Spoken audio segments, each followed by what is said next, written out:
Learning Journal Agenda 3 mengenai kedudukan dan peran PNS untuk mendukung terwujudnya Smart Governance.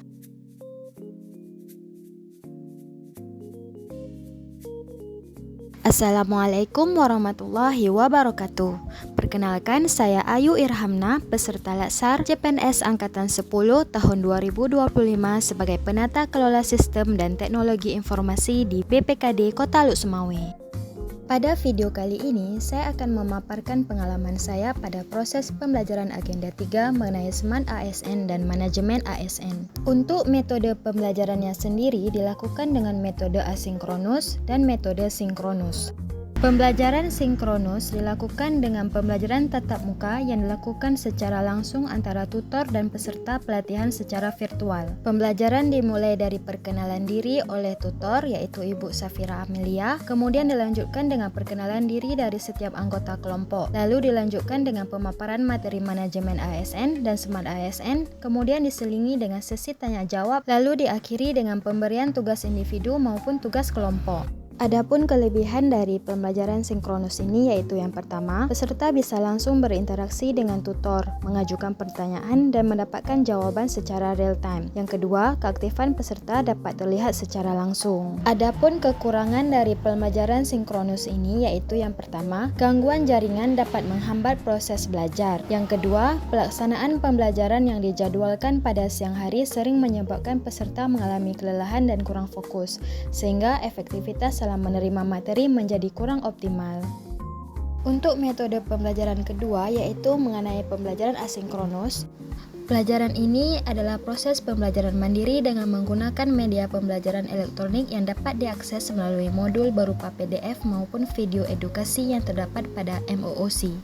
Materi pembelajaran Agenda 3 yaitu mengenai Smart ASN dan Manajemen ASN. Selain itu, kami juga diberikan tugas-tugas baik secara individu maupun kelompok yang dapat kami lakukan secara virtual juga. Kami diberikan satu tugas kelompok mengenai analisis kasus manajemen di berbagai sumber dan satu tugas individu mengenai analisis isu aktualisasi di lingkup instansi masing-masing.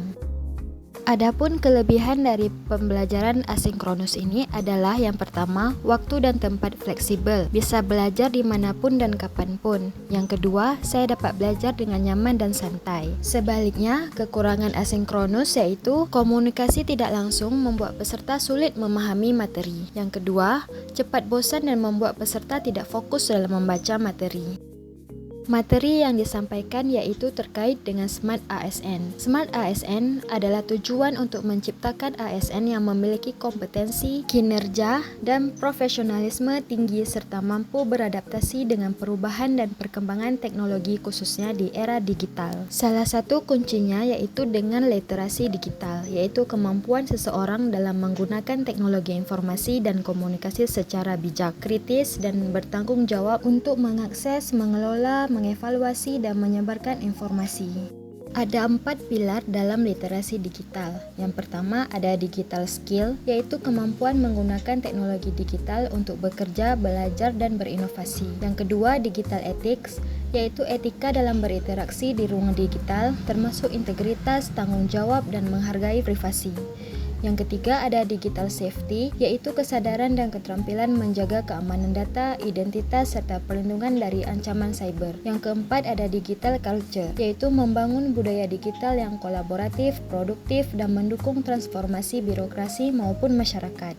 Materi yang kedua yaitu terkait dengan manajemen ASN. Manajemen ASN adalah suatu rangkaian terkait pengelolaan ASN yang menghasilkan ASN yang profesional, memiliki nilai dasar, etika profesi, bebas dari intervensi politik, dan bersih dari KKN.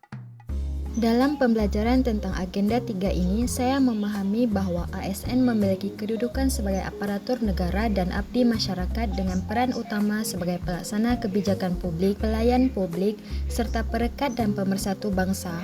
ASN berhak atas gaji, tunjangan, jaminan sosial, pengembangan kompetensi, dan perlindungan hukum. Namun juga wajib setia kepada Pancasila, Undang-Undang 1945, NKRI, menjaga integritas, netralitas, integritas, serta memberikan pelayanan publik yang profesional. Semua itu dijalankan dengan berlandaskan kode etik ASN, yaitu menjunjung tinggi integritas, akuntabilitas, dan kehormatan sebagai aparatur negara. Saya juga belajar tentang sistem merit, di mana kebijakan dan manajemen ASN yang berdasarkan pada kualifikasi, kompetensi, dan kinerja secara adil dan wajar. Mekanisme pengelolaan ASN adalah rangkaian proses yang mencakup perencanaan kebutuhan ASN, pengadaan, penguatan budaya kerja dan citra institusi, pengelolaan kinerja, pengembangan talenta dan karir, pengembangan kompetensi, pemberian penghargaan dan pengakuan, serta pemberhentian. Setelah proses pembelajaran Agenda 3, saya memahami bahwa ASN dituntut menjadi ASN yang profesional, berintegritas, adaptif terhadap teknologi untuk melayani publik dengan baik. Manajemen ASN bukan sekedar administrasi, tetapi juga adanya sistem berbasis merit dapat mendorong kinerja dan pengembangan kompetensi menuju birokrasi modern. Saya juga memahami bahwa ASN memiliki peran strategis bukan hanya mengurus administrasi, tetapi menjadi motor perubahan melalui konsep Smart ASN dan manajemen ASN berbasis merit. ASN harus siap menghadapi tantangan global dengan berbagai kompetensi, integritas, dan orientasi pelayanan publik. Saya terdorong untuk lebih disiplin, terbuka pada perubahan, meningkatkan kompetensi diri, serta berkomitmen menjalankan tugas sebagai ASN yang profesional dan melayani masyarakat dengan sepenuh hati. Sekian dari saya. Wassalamualaikum warahmatullahi wabarakatuh.